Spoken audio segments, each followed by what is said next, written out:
Hello, നമസ്കാരം. ഞാൻ P Prathapan. ഇന്ന് നവംബർ 10 പത്രത്തിൽ വന്ന ഒരു വാർത്തയാണ്. വൃദ്ധയെ വീട്ടിൽ കയറി ആക്രമിച്ച് സ്വർണ്ണവള അറുത്തെടുത്തുകൊണ്ട് പോയി. മാല മോഷ്ടിച്ചിട്ടുമില്ല. ഗുരുതരമായ പരിക്കേറ്റ വൃദ്ധയെ കോട്ടയം മെഡിക്കൽ കോളേജിൽ പ്രവേശിപ്പിച്ചു എന്നും പറയുന്നു. ഇത് അന്നാമ സൈമൺ, 80 വയസ്സ്, കുറിച്ചി പഞ്ചായത്തിലെ സ്വാമിക്കവലയിൽ ഹോമിയോ കോളേജിന് സമീപം 4 റോഡുകൾ വന്ന് ചേരുന്ന ഒരു പൊതുസ്ഥലത്താണ് ഈ വീട് നിൽക്കുന്നത്. രാവിലെ 11 മണിക്ക് വീട്ടുകാർ പള്ളിയിൽ പോയ സമയത്ത് വീടിൻ്റെ വാതിലുകൾ അടച്ചിരുന്നില്ല.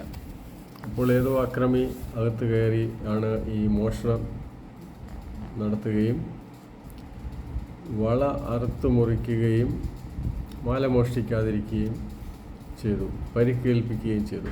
80 വയസ്സായ ഒരു സ്ത്രീയെ പരിക്കേൽപ്പിക്കാതെ തന്നെ വേണമെങ്കിൽ അയാൾക്ക് മോഷ്ടിക്കാമായിരുന്നു.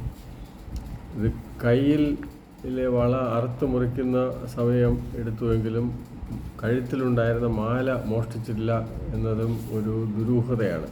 പരിക്കേൽപ്പിച്ചു എന്നുള്ളതും കാരണം വ്യക്തമല്ല. ഈ കേരളത്തിലെ ഈ ലീഗൽ സർവീസസ് അതോറിറ്റി അവരൊരു കൈപ്പുസ്തകം അന്തസ്സോടെയുള്ള ജീവിത സായാഹ്നം, ഇതിൻ്റെ കോപ്പി ഇപ്പോൾ കിട്ടാനില്ല എന്നാണ് അറിയുന്നത്. ഇതിൽ കുറേ മുതിർന്ന പൗരന്മാർക്ക് സുരക്ഷിത നുറുങ്ങുകൾ ഒക്കെ കുറിച്ച് പറയുന്നുണ്ട്. അത് ഒറ്റയ്ക്ക് താമസിക്കുന്നവർ ഇടയ്ക്കിടയ്ക്ക് നിങ്ങളെ അന്വേഷിക്കുവാൻ ഒരു ബന്ധുവിനോടോ അയൽക്കാരനോടോ ആവശ്യപ്പെടുക. ഒരിക്കലും നിങ്ങളുടെ സ്വകാര്യ വിവരങ്ങൾ മറ്റുള്ളവരോട് വെളിപ്പെടുത്തരുത്. സ്വകാര്യ വിവരങ്ങൾ എന്നുദ്ദേശിച്ചത് വീട്ടിലുള്ളവർ പള്ളിയിലേക്ക് പോകുന്നു, അവിടെ ആളില്ല എന്നുള്ള അതൊരു വിവരമാണ്.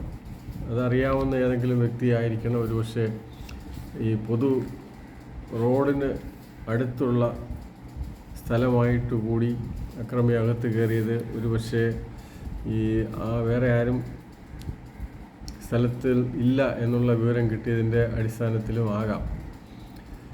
കവർച്ചയ്ക്ക് ഇരയാകാനുള്ള സാധ്യത കുറയ്ക്കുന്നതിന് വാതിലുകളും ജനലുകളും സുരക്ഷിതമാക്കുക. വീടിൻ്റെ പുറം ഭാഗത്തുള്ള വാതിലുകൾ, ഇതൊക്കെയാണ് നുറുങ്ങുകൾ എന്ന് പറയുന്നത്. പക്ഷെ ഇവിടെ അവരെന്തുകൊണ്ടോ ഈ വീടിൻ്റെ മുൻവാതിൽ തന്നെ തുറന്നിട്ടിട്ടാണ് പള്ളിയിൽ പോയത് എന്ന് പറയുന്നു.